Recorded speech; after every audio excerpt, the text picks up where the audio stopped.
नमस्कार दोस्तों, स्वागत है आपका। आज हमारे साथ हैं को-फाउंडर और English expert doctor Sanjay Kumar Sharma, जिन्होंने 20 साल से स्टूडेंट्स को पढ़ाया, उन्हें कॉन्फिडेंस दिया और उन्हें लाइफ में आगे बढ़ाया। तो आपका बहुत बहुत स्वागत है। धन्यवाद Aditi. So, if you would give one tip to students to boost their self-confidence, what it would be? One tip is that make your uncomfortable zone comfortable. Face the challenges and win. Win मतलब जीतना है। Uncomfortable zone को comfortable बना लीजिए और चुनौतियों का सामना कीजिए। यही मेरी एक साधारण सी सीधी भाषा में टिप है। सर, एक और क्वेश्चन है। उन स्टूडेंट्स के लिए क्या एडवाइस करेंगे आप जो बोलने में ही कतराते हैं, जिनको कॉन्फिडेंस इतना लो है कि अगर उन्हें इंग्लिश आती भी है तो वो थोड़ी बहुत भी नहीं बोल पाते हैं? क्या वो बोलता है? बोलता तो है। अगर वो बोलता है तो उसको इंग्लिश बोलने में कहाँ दिक्कत है? द कंसेप्ट इज दैट कि अगर बंदा चाहे तो कुछ भी कर सकता है। मैं उनको कैसे डील करता हूँ? मैं उनको पहले कंफर्टेबल बनाता हूँ। पहले दिन से नहीं, आराम से धीरे धीरे उसको 2 दिन, 3 दिन, 4 दिन, 5 दिन उसको उस जोन में लाता हूँ कि हाँ भाई, वो बच्चा अब आराम से खुल के अपनी बात को रख सकता है। दूसरा, मेरी क्लास का कंसेप्ट कोई टीचर स्टूडेंट कंसेप्ट नहीं है, फैमिलियर कंसेप्ट है। मैं उन सब का बड़ा भाई के रूप में काम करता हूँ। वो अपनी बात को बहुत अच्छे से मुझे सामने रख पाते हैं कि सर, हमें ये बात नहीं आती है, आप हमें सिखा दीजिए। क्योंकि मैं पहले दिन सुन के एक ही बात कहता हूँ, शर्माने की कोई ज़रूरत नहीं है। टीचर से कभी मत शर्माओ, जो है वो अपनी बात को रखिए। तो बिल्कुल बिंदास रूप से, जिसको बोलते हैं ना बिंदास, एक कॉमन एक वो शब्द आता है आज बिंदास। तो वो बिंदास हो जाते हैं बच्चे। और वो जब इतने खुल जाते हैं ना, तो वो कोई चीज़ जब खुलती है ना, दिल जब खुलता है ना, तो उसके अंदर काफ़ी चीज़ें समाहित हो जाती हैं और वो लैंग्वेज को धीरे धीरे एक्सेप्ट करने लग जाते हैं, स्वीकारते हैं उसको। अदिति, यही एक कंसेप्ट है बच्चों को सिखाने का। जी सर, एक ऐसा फ्रेज बताइए स्टूडेंट्स के लिए जो उन्हें रोज डेली बोलना चाहिए, जिससे उनका कॉन्फिडेंस बूस्ट हो। I am the best and I can do it. आप बेस्ट हैं, ईश्वर ने आपको सब कुछ वो दिया है जो कईयों के पास नहीं है। आप बेहतरीन हैं और आप कर सकते हैं। बस ये एक फ्रेज है, I am the best and I can do it, जिससे बच्चा कॉन्फिडेंट रहेगा, उठेगा, यही बात बोलेगा, सोएगा, यही बात बोलेगा, तो वो बेस्ट बन जाएगा। That's it. कितना आसान है। सर, हमें तो जैसे बचपन में टेंसेस पे बहुत ज़्यादा फोकस करवाया है कि टेंसेस पढ़ो, उससे इंग्लिश स्ट्रांग होगी। तो क्या सिर्फ टेंसेस पढ़ने से इंग्लिश आ जाती है? देखिए, टेंसेस पढ़ने से ही इंग्लिश ऐसा नहीं है, टेंसेस पढ़ने पड़ते हैं। लेकिन जो आप बात कह रहे हैं कि पहले क्या होता था, स्कूल में 20-20 दिन, 30 दिन तक वो टेंस सिखाए जाते थे। वो क्यूरिकुलम होता था, वो 12 महीने का, है ना? तो वो 1 महीने तक टेंस चलते थे। तो बच्चा सोचता पता नहीं यही सब कुछ है, कि टेंस से इंग्लिश है। हाँ, टेंस आ गया तो सब कुछ आ गया। ऐसा कुछ नहीं है। टेंस जरूरी है, वो काल है, पास्ट, प्रेजेंट और फ्यूचर का उसमें अनुभव होता है, वो जानना जरूरी है। लेकिन उसके अलावा भी बहुत सारी बातें हैं। अदिति, इसमें क्या होता है, एक तो होता है स्पोकन, एक होता है grammar. Grammar set of rules हैं, उनको सीखना है। वो दादाजी के टाइम पे भी वही थे, पिताजी के टाइम पे भी वही थे, आज भी वही हैं और आगे भी वही रहने हैं। स्पोकन क्या है? लैंग्वेज है, उसमें नए नए शब्द आते हैं, उनको जानना पड़ता है, उनको सीखना पड़ता है, और सीखता चलता है बंदा अपने आप ही। तो ग्रामर एक निश्चित एक दायरा है और लैंग्वेज अथाह सागर है, इसका कोई लिमिट नहीं है, वास्ट ओशियन है। जी सर, सही बात है। जो पेरेंट्स हैं वो पेरेंट्स टीचर मीटिंग्स में जाना अवॉइड करते हैं क्योंकि वहाँ पे इंग्लिश बोलनी पड़ती है। तो आपको उनको मोटिवेट करने के लिए आप क्या बोलना चाहेंगे? बहुत बहुत सुंदर प्रश्न आपने पूछा। और मेरे जो क्लासेस हैं, ऑनलाइन हो चाहे ऑफलाइन क्लासेस, बहुत ज़्यादा इंक्वायरीज आती है और वो बड़े चिंतित होते हैं, बहुत ही वरीड होते हैं कि सर क्या हम बोल पाएंगे। और उनके अंदर एक इन्फीरियरिटी कॉम्प्लेक्स आ जाता है कि हम तो नहीं कर पाएंगे सर, हम तो इन्फीरियर हो गए कि बच्चा बोल रहा है, टीचर्स बोल रहे हैं, हम नहीं बोल पाएंगे तो बच्चा क्या सोचेगा, इंसल्ट हो जाएगी, इंसल्ट हो जाएगी, तो क्या करें। तो मैं उनको पहले तो शांत करता हूँ, उनको कहता हूँ कि देखिए आपने क्या पढ़ाई कर रखी है। तो बोलते साहब हम तो 5वीं पढ़ रखे हैं, 6वीं पढ़ रखे हैं, 10वीं पढ़ रखे हैं, ग्रेजुएट भी हैं, ऐसे भी आते हैं, सब प्रकार के आते हैं हमारे पास। तो मैं उनको कहता हूँ कि चाहे आप कुछ भी कर रखे हैं, पहले तो उसको साइड में रख दीजिए। अगर आप 5वीं, तो ये दिमाग से निकाल दिया आप 5वीं पढ़े हुए हैं, और आपने PhD कर रखी है, इसको भी साइड में रख दीजिए। कोई काम नहीं आना ये आपको। तो जो मैं सिखाऊंगा, मेरे जो प्रोसेस है उसके हिसाब से आप सीखिए और बोलिए। फिर उनको मैं पेरेंट्स टीचर जो मीटिंग होती है उसमें भेजता हूँ, फिर उनसे मैं उनका ओवरव्यू लेता हूँ, कैसा लगा। बोले सर आज अच्छा लगा, कॉन्फिडेंस के साथ। तो मतलब सर आपकी नॉलेज और confidence, knowledge, confidence and process. Hmm, हमारे पास जो एक सीक्वेंशियल जो मेथडोलॉजी है ना पढ़ाने की, वो बहुत काम में आती है। उनसे उनको इतना लगता है कि ये चीज़ तो मैं बोल पा रही हूँ या बोल पा रहा हूँ, मेरे लिए तो आसान हो गया, अब तो मैं पीटीएम आराम से फेस कर सकता हूँ। पीटीएम ही नहीं, उनके पूरा जो बैकग्राउंड है, जो सोशल, प्रोफेशनल और पर्सनल लाइफ, उनमें भी बहुत फ़र्क पड़ता है। सर मुझे भी ऐसा लगता है कि अगर आज कोई पेरेंट है वो अपने स्टूडेंट को इंग्लिश मीडियम स्कूल में भेज रहा है तो उसको भी थोड़ी बहुत इंग्लिश सीखनी चाहिए ताकि उसके बच्चे पे उसकी ध्यान रहे कि वो कैसा कर रहा है और कैसे, थोड़ी बहुत तो उनको भी सीखनी चाहिए इंग्लिश, ये तो है। देखिए मैं एक बात और कहना चाहता हूँ, इंग्लिश ही सब कुछ नहीं है जी। हाँ, इंग्लिश ही। मैं इस चीज़ के बिल्कुल खिलाफ हूँ कि अगर हम ये समझ लें कि सब कुछ इंग्लिश है, ये भी गलत है। हमारा मुख्य उद्देश्य एक ही है, आत्मविश्वास डेवलप करना। You can see that I am also using perfect Hindi also. Getting? I can use both of the languages. Even I know Kannada also. Even I can speak Marwari also. Okay. तो मन मारवाड़ी भी आवे है, हाँ। नंगे सल्पा सल्पा कन्नड़ बरते है, मुझे हिंदी भी आती है, मुझे इंग्लिश भी आती है। So what is that? That I am not here to just to promote English. I am here to develop confidence among my students so that they can face the challenges easily with full of confidence, with full of zeal and enthusiasm. मेरा उद्देश्य एक ही है जी। तो focus हम सिर्फ English में नहीं करेंगे। इंग्लिश में स्कूल में बच्चा जा रहा है, ठीक है, लेकिन सामने उसको अगर सिंगिंग कंपटीशन में जाना है तो वो सिंगिंग करे, स्पोर्ट्स में जा रहा है तो स्पोर्ट्स में जाए, उसके अंदर आत्मविश्वास में डेवलप करता हूँ। पेरेंट्स आते हैं, बोलते हैं सर ये बच्चा है, एक बच्चा आया था मेरे पास, बोले सर ये गेम्स में पार्टिसिपेशन नहीं करता, तो मैंने कहा कि तेरी इच्छा ही नहीं है, क्या बात है? बोले सर मैं जीतता नहीं हूँ सर, मैं इसलिए पार्टिसिपेट नहीं करता। उसने पहले से अपने आप में हार मान रखी है। तो मैंने उसको साइकोलॉजिकली ट्रीट किया और वो बच्चा आज स्पोर्ट्स में पार्टिसिपेट करता है और स्विमिंग सीख रहा है। अरे वाह। अलग से स्विमिंग सीख रहा है, तो वो उस बच्चे के अंदर क्या गया, वो डेवलपमेंट आ गया। तो इस पे हम वर्क करते हैं दीदी, ऑनलाइन हो चाहे ऑफलाइन सेशंस हो, बच्चा साइकोलॉजिकली हमसे ट्रीट होता है। ठीक है सर, बहुत ही बढ़िया जवाब दिया आपने। मेरा एक और प्रश्न है, आपकी भी लाइफ में कभी ऐसी सिचुएशन आई होगी कि आप भी कभी हेजिटेट हुए होंगे, तो आप एक ऐसा मोमेंट शेयर करिए कि आपकी लाइफ में जो आपके लिए थोड़ा डिफिकल्ट था। हाँ, ये आप जान के आश्चर्य करेंगे कि बड़ी हालत खराब हुई थी मेरी, है ना? जैसे कई बार होता है ना कि जो दिल धड़कने लग जाता है, मेरा तो दिल धड़क के ऐसे मुंह से बाहर निकलने वाला था। मुझे लगा कि आज तो मैं तो गया। ठीक है, हुआ क्या कि एक सेमिनार का आयोजन हुआ, तो हमारे जो जहाँ मैं पहले वर्क करता था, शुरुआत मैंने एक स्पोकन इंग्लिश इंस्टीट्यूट से की थी। तो वहाँ पे डायरेक्टर ने बुलाया कि भाई ऐसा है कि 5 डेज़ का कोई सेमिनार है, वहाँ पे आपको जाना है। तो मैंने कहा ठीक है भाई, ये 12वीं क्लास के ये कॉलेज वाले बच्चे होंगे, उनको पढ़ाना होगा। तो मैं उस हिसाब से मैं उनके पास गया।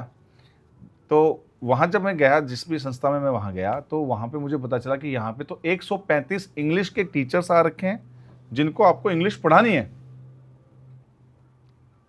तो मैंने उनको देखते मुझे लगा कि यार ये तो मेरे पिताजी के, मेरे दादाजी की उम्र के हैं। जितनी मेरी उम्र है उतना तो उनको पढ़ाने का अनुभव है, इनको मैं क्या सिखाऊंगा? वही बात कि ये ज़्यादा जानते हैं, मैं कम जानता हूँ, ये चीज़ सोचकर मेरे अंदर एक बवाल सा मच गया। तो मेरा हेजिटेशन ऐसे पीक पे था कि वहाँ पे एक बंदा पानी का गिलास लेके वो पानी का गिलास नहीं पकड़ पाया, इतना कंपन हो रहा था। लेकिन हुआ क्या, मैंने उस वक्त सोच लिया या तो इस पार या उस पार, अगला फांसी तो चढ़ाएगा नहीं। अच्छा अदिति, मैं बताना चाहता हूँ, मैंने वो टाई पहन रखी थी, वो टाई ऐसे लग रही जैसे कोई फांसी का फंदा हो। फिर जैसे मैं सामने गया, उन्होंने मुझे नाम अनाउंस किया कि ये सर आए हैं, ये 5 दिन का जो शिविर है, जो या आपको पढ़ाएंगे भैया, इंग्लिश आपको सिखाएंगे। तो मैंने सबसे पहले उनको उनके ईगो को सेटिस्फाई किया कि मैंने कहा कि यहाँ मौजूद जितने भी अध्यापक गण हैं वो मेरे पिताजी, दादाजी, मेरे भाई और मेरे छोटे भाई जैसे हैं, उनकी उम्र के हैं। तो मैं आपको सिखाने नहीं, मैं आपसे सीखने आया हूँ। पहले तो उनके ईगो को शांत किया। देखो ये भी एक साइकोलॉजी को ट्रीट करना। फिर मैंने कहा चलिए, इतने 135 जो टीचर में से मैं 4-5 लोगों को सामने मौका देना चाहता हूँ कुछ भी शुरू करने से पहले, कि वो आए, मैं उनको नाम से जानूं। अदिति, एक भी नहीं आया, एक भी टीचर जो इतने अनुभवी थे वो सामने नहीं आए, क्योंकि वही बात है, पब्लिक स्पीकिंग का उनको फियर था। बस जिस चीज को वो डर रहे हैं वो मेरी ताकत बन गई, और मैंने क्या किया, स्लीव्स को रोल किया, मैंने कहा यही मैं आपको सिखाने आया। तो उस दिन से मैंने सीख लिया कि डरने का नहीं, कॉन्फिडेंस रखिए। अगर आप खड़े हैं, किसी के सामने आप बोल रहे हैं, इसका मतलब आप उनसे अच्छा जानते हैं और आप बेहतरीन करने वाले हैं और वो आपको सुनना चाहते हैं, तो आप उनकी आशाओं पे काम कीजिए। तो वो एक मेरा इंसिडेंट था जिसमें मैं बहुत हेजिटेट हुआ था, और उस दिन के बाद से आज तक माँ शारदे की कृपा से रुका नहीं हूँ, ऐसे ही चलता जा रहा हूँ। पता नहीं कितने हज़ारों बच्चों को ट्रीट कर दिया, कितने मेरे हज़ारों बच्चे अच्छे से बोल पा रहे हैं और बहुत अच्छी पोस्ट पे। सर डेफिनेटली ऐसे इंसिडेंट सबकी लाइफ में आते हैं जिसमें हम सब लोग बहुत हेजिटेट हो जाते हैं, बट आपने काफ़ी अच्छी तरीके से बताया कि इसको कैसे ओवरकम कर सकते हैं। जी सर मेरा ये सवाल है कि जो गवर्नमेंट एग्ज़ाम देने वाले स्टूडेंट्स हैं वो इंग्लिश से आजकल बहुत घबराते हैं, तो आप उनको कॉन्फिडेंस देने के लिए, उनको गाइड करने के लिए क्या कहेंगे? गवर्नमेंट एग्जाम्स की अगर हम बात करें तो उसमें एक बेसिक सा कंसेप्ट है। आप चाहे किसी की भी तैयारी कर रहे हैं, चाहे एसएससी 10+2 कर रहे हैं, चाहे सीजीएल कर रहे हैं, चाहे आप आईबी की तैयारी कर रहे हैं, चाहे आप सीडीएस, एफकेट, सीएपीएफ, मतलब चाहे आप 10+2 या ग्रेजुएशन लेवल की तैयारी कर रहे हैं, ग्रामर वही आनी है, कंसेप्ट वही है, बस पेपर का जो पैटर्न है वो चेंज होता है, जो क्वेश्चंस आते हैं वो थोड़े चेंज होते हैं, वो उस परीक्षा के हिसाब से होते हैं। तो मेरी आप सबसे यही एक थोड़ी सी गुजारिश है कि आप तैयारी करें कंप्लीट सिलेबस की तैयारी करेंगे, फिर आप अपने एग्जाम्स के हिसाब से उनके क्वेश्चन पेपर को उठाइए और उन क्वेश्चन पेपर के हिसाब से तैयारी कीजिए। आपको कंप्लीट पढ़ना है और बस जिस एग्ज़ाम में आप जा रहे हैं उसके जो प्रीवियस ईयर क्वेश्चंस हैं उनको उठाते हुए, उनके लेवल ऑफ क्वेश्चंस को समझते हुए फेस कीजिए। बड़ा सरल है। 90 डेज, मतलब अगर मैं 3 महीने या एक मैं मोटा मोटी अनुमान लगाऊं तो 4 से 5 महीने में ये सिलेबस पूरा होता है ग्रामर का। उसको आपको मेहनत करनी पड़ेगी, मतलब 6 महीने आपको देने पड़ेंगे। 6 महीने में आप पूरी ग्रामर की तैयारी कर लीजिए, फिर आप 100 पत्थर उछालिए, आप ये भी एग्ज़ाम दीजिए, वो भी दीजिए, ये भी दीजिए, और जिसमें नंबर आ जाए बस ज्वाइन कर लीजिए। इतना टिपिकल नहीं है, जिसको जितना टिपिकल बनाया है। बच्चों को लोग डरा देते हैं कि पोस्ट हैं 10 और लाखों लोगों ने इसमें फॉर्म भरा है, तो नहीं लग पाएगा। फिर कहते हैं कि आजकल तो पेपर जो है वो पैसों से होता है। ऐसा कुछ नहीं है, कंसेप्ट एक ही है। मेहनत आपके साथ जाएगी, आप तरीके से तैयारी करोगे तो सब हो जाएगा।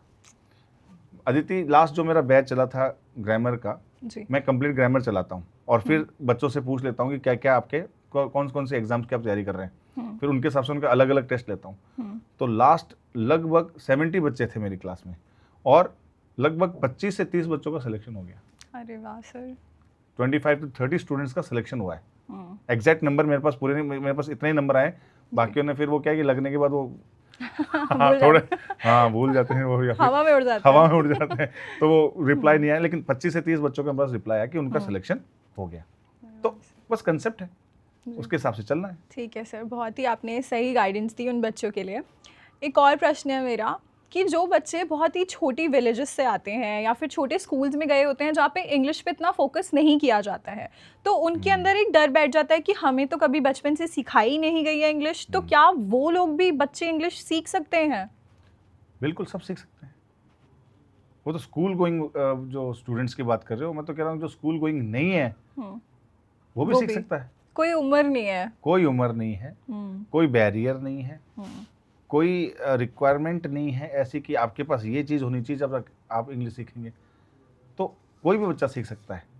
हाँ, आप बात कर रहे थे गाँव के बच्चे जो इंग्लिश मीडियम स्कूल में जाते हैं और इंग्लिश वहाँ पर नहीं पढ़ाई जाती जी। तो वो कोई गांव या शहर की बात नहीं है, इसमें कहीं का भी बच्चा हो और शहर में भी अच्छे अच्छे स्कूल में बच्चे जा रहा है, वो इंग्लिश नहीं बोल पा रहा है, इंग्लिश नहीं, वो कॉन्फिडेंस गेन नहीं कर पा रहा है जी। फिर से वही बात आ रही है, वो कॉन्फिडेंस गेन नहीं कर पा रहा है। अगर वो कॉन्फिडेंस गेन कर ले तो वो इंग्लिश का सब कुछ कर सकता है जी। तो बात यहाँ पे फिर से घूम फिर के आ रही है कॉन्फिडेंस की। तो गाँव और शहर की तो बात है ही नहीं इसमें, पहले बात है आत्मविश्वास की कि पहले आप कॉन्फिडेंस लाओ, फिर आप सब कर सकते हो बस। और वही हम सिखाते हैं।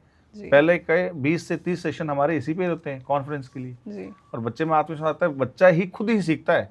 हमारा तो प्रोसीजर ही ऐसा है, साइकोलॉजिकली हम ट्रीट करते हैं तो बच्चा अपने आप उसको चीज को सीखता है जी। मतलब मैं क्लास में बाद में ज्वाइन होता हूँ, बच्चे पहले तैयार हो जाते हैं कि सर आ जाओ, एक्साइटेड रहते हैं, एक्साइटमेंट, इंटरेस्ट, वो इंटरेस्ट ऐसा पैदा कर दिया जाता है उनके अंदर कि सर हम तो बोलेंगे, सब रुकेंगे नहीं अब हम। सर मेरा एक और सवाल है, जैसे हमें बचपन में इंग्लिश टीचर्स थे वो सीधा बोलते थे कि आप टेंसेस सीखो, पहले डिक्शनरी से वर्ड्स याद करो या सुबह सुबह न्यूज़पेपर पढ़ो, उससे आपकी इंग्लिश होगी। तो मेरा क्वेश्चन ये है कि आपका क्या प्रोसेस है, आप कैसे स्टूडेंट्स को इंग्लिश के लिए तैयार करते हैं? नहीं, मैं ऐसा कुछ नहीं करता। अच्छा। ना पहले डिक्शनरी का वजन उनको देता हूँ और ना ही उनको न्यूज़पेपर पढ़ने के लिए कहता हूँ। मैं उनको कहता हूँ पहले तो आप क्लासेस ज्वाइन करो, 10 दिन 15 दिन आओ बस, चाहे हमें बातें करनी हो, चाहे कुछ भी करना हो। कुछ नहीं करता मैं इसको समझाता हूँ तरीके से। आपको 1600 मीटर की दौड़ करनी है।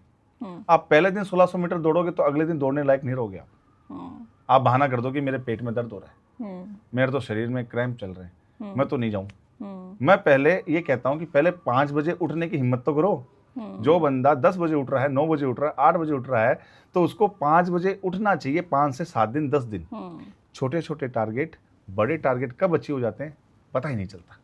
तो मेरा ऐसा कोई कंसेप्ट नहीं है, ये सब करवाता हूं मैं, ये न्यूज़पेपर भी पढ़वाता हूं मैं, सामने भी बुलवाता हूं मैं, सब करवाता हूं। लेकिन पहले 10 से 15 दिन, 2 सप्ताह बस know your teacher, know your self.